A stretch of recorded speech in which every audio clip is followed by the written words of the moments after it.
Assalamualaikum warahmatullahi wabarakatuh. Anak-anak, sebelum kita mengawali pembelajaran pada hari ini, alangkah sebaiknya kita berdoa terlebih dahulu agar pembelajaran pada hari ini berjalan dengan lancar dan materi yang Ibu sampaikan dapat bermanfaat bagi kita semua. Berdoa mulai.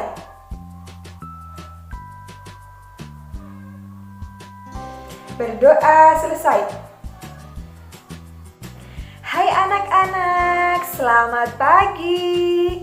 Bagaimana kabar kalian hari ini? Sehat? Kok kelihatannya masih lemes semua ya? Karena kalian belum bersemangat untuk menjawabnya, Ibu akan mengulanginya ya. Nanti ketika Ibu bertanya, bagaimana kabar kalian hari ini? Kalian semua menjawab, Alhamdulillah, luar biasa, Allahu Akbar, yes. Bagaimana? Bisa dipahami? Ibu ulangi ya. Bagaimana kabar kalian hari ini? Alhamdulillah, luar biasa, Allahu Akbar, yes. Baiklah anak-anak, sekarang Ibu minta kalian untuk mengecek temannya, samping kanan, samping kiri, depan, belakang, siapa yang kira-kira tidak masuk pada hari ini. Bagaimana? Masuk semua? Alhamdulillah.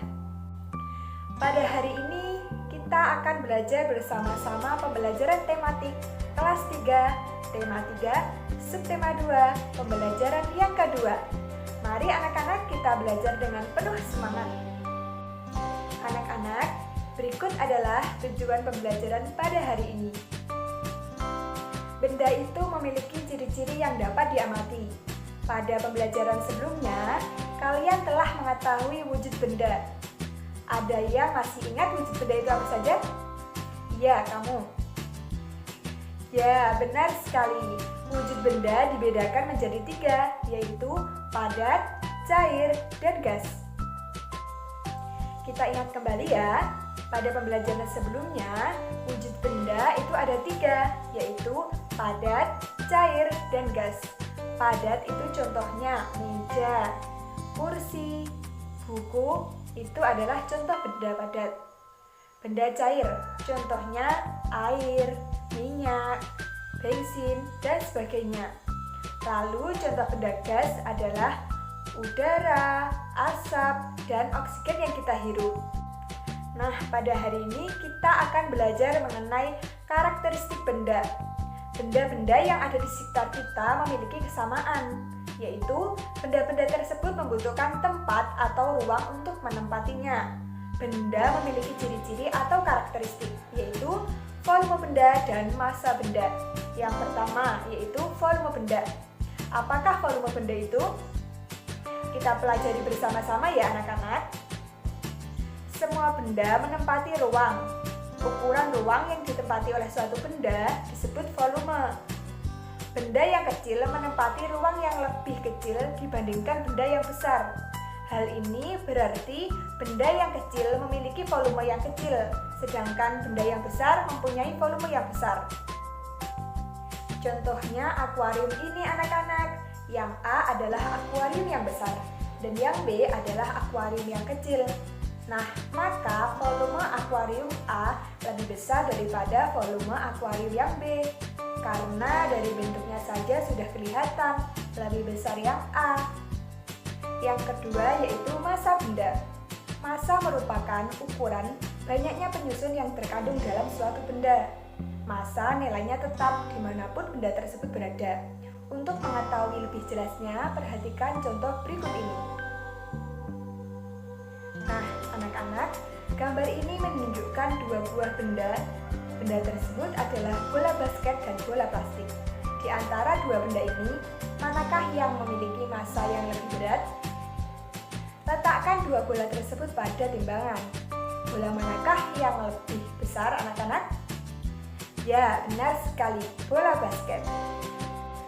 Bola basket lebih berat karena bola basket bahan penyusunnya berbeda dengan bola plastik.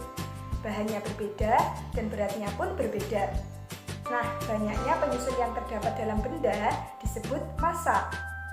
Massa umumnya diukur dalam satuan gram dan kilogram. Massa diukur dengan alat, bisa alat neraca digital ataupun neraca dua lengan. Anak-anak, kalian tahu nggak kalau berat dan massa mempunyai perbedaan? Jadi, massa benda di mana-mana sama, namun berat dapat berubah-ubah tergantung gaya tarik bumi di tempat itu. Gaya tarik bumi disebut gravitasi. Contohnya, sebuah batu yang sama akan memiliki berat yang berbeda jika berada di bumi dan di bulat. Apakah dari penjelasan Ibu tadi bisa dipahami? Alhamdulillah. Materi selanjutnya yaitu teknik memantulkan bola. Siapa yang dikasih sering bermain bola?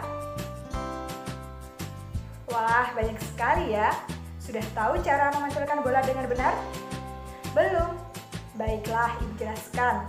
Memantulkan bola adalah teknik membawa bola ke arah depan dengan cara memantul-mantulkannya ke lantai sambil berdiri di tempat, berjalan, atau sambil berlari. Memantulkan bola dilakukan dengan salah satu tangan, kanan atau kiri, secara bergantian. Memantulkan bola dapat dilakukan dalam permainan secara perorangan, berpasangan, maupun berkelompok. Langkah-langkah memantulkan bola dengan benar yaitu: yang pertama, sikap awal berdiri dengan salah satu kaki yang berada di depan. Yang kedua, bola didorong ke depan dengan jari-jari tangan yang terbuka. Yang ketiga, pantulkanlah bola sambil berdiri di tempat, berjalan, ataupun berlari secara berulang-ulang. Tujuan dari memantulkan bola dalam permainan yaitu menguasai bola dalam permainan dan membawa bola agar dapat mencapai garis finish. Materi yang terakhir yaitu sikap tolong-menolong. Pasti anak-anak di sini sudah sering ya mendengar kata tolong-menolong. Apa sih itu tolong-menolong? Ya, benar sekali. Tolong-menolong adalah sikap saling membantu untuk meringankan beban, penderitaan, maupun kesulitan orang lain dengan melakukan sesuatu secara ikhlas tanpa mengharapkan imbalan dan balas jasa. Pertolongan itu bisa dalam bentuk apapun, bisa berupa perkataan, tenaga, makanan, dan lain sebagainya. Oke anak-anak, tujuan menolong orang lain yaitu untuk meringankan kesulitan orang lain. Manusia adalah makhluk individualis yang membutuhkan privasi dalam aktivitas hidupnya.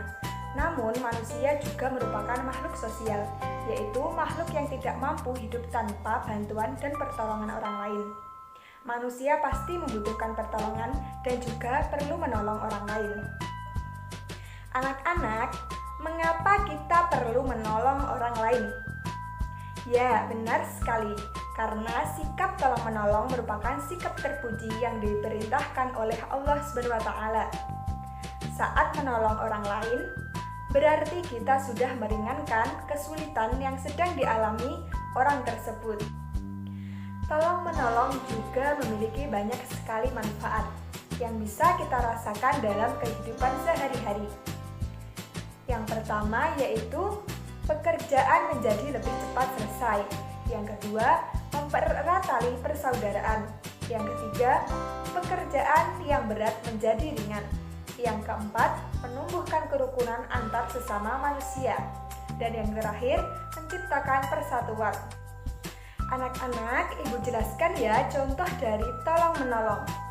Yang pertama, tolong-menolong di rumah. Contohnya, pertama, membantu ibu mencuci piring. Kedua, membantu ibu membersihkan rumah.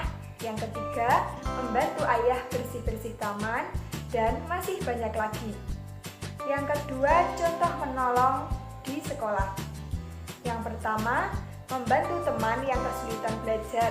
Yang kedua, membantu guru membawakan barang bawaan. Yang ketiga, menolong teman yang terjatuh. Yang ketiga yaitu contoh tolong-menolong di masyarakat. Contohnya yang pertama, membantu korban bencana. Yang kedua, membantu tetangga yang sedang mengalami musibah. Mungkin dari penjelasan tadi ada yang ditanyakan? Ibu persilahkan untuk yang ingin bertanya. Baik, jika tidak ada pertanyaan untuk mengetahui pemahaman kalian setelah mengikuti pembelajaran ini, Ibu akan memberikan soal latihan. Silahkan kalian kerjakan soal berikut ini di buku tugas masing-masing. Anak-anak, karena waktunya sudah hampir habis, Ibu akan mengajak kalian untuk menyimpulkan kegiatan pembelajaran pada hari ini. Yang pertama, dari karakteristik benda. Benda yang ada di sekitar kita memiliki kesamaan, yaitu sama-sama membutuhkan tempat atau ruang untuk menempatinya. Benda memiliki ciri-ciri atau karakteristik, yaitu volume benda dan massa benda. Volume yaitu sebuah ukuran ruang yang ditempati oleh suatu benda, sedangkan massa yaitu banyaknya penyusun yang terdapat dalam benda. Yang kedua yaitu teknik memantulkan bola. Memantulkan bola adalah teknik membawa bola ke arah depan dengan cara memantul-mantulkannya ke lantai sambil berdiri, berjalan, atau sambil berlari. Pembahasan yang terakhir yaitu sikap tolong-menolong. Tolong-menolong adalah sikap saling membantu untuk meringankan beban, penderitaan, maupun kesulitan orang lain dengan melakukan sesuatu secara ikhlas tanpa mengharapkan imbalan dan balas jasa. Sedangkan manfaat dari tolong-menolong salah satunya yaitu pekerjaan menjadi lebih cepat selesai, mempererat tali persaudaraan, dan lain-lain. Contoh dari tolong-menolong sendiri yaitu pertama, tolong-menolong di rumah. Contohnya, membantu ibu mencuci piring dan membersihkan rumah. Yang kedua, tolong-menolong di sekolah. Contohnya, membantu teman yang kesulitan belajar dan membantu guru membawakan barang bawaan. Yang terakhir yaitu tolong-menolong di masyarakat. Contohnya, membantu korban bencana, membantu tetangga yang sedang mengalami musibah, dan masih banyak lagi. Baik anak-anak, karena pembelajaran pada hari ini sudah selesai, semoga materi yang kita telah pelajari dapat bermanfaat untuk kalian semua. Jangan lupa belajar di rumah, jaga kesehatan. Sebelum pulang, marilah kita berdoa terlebih dahulu. Berdoa mulai.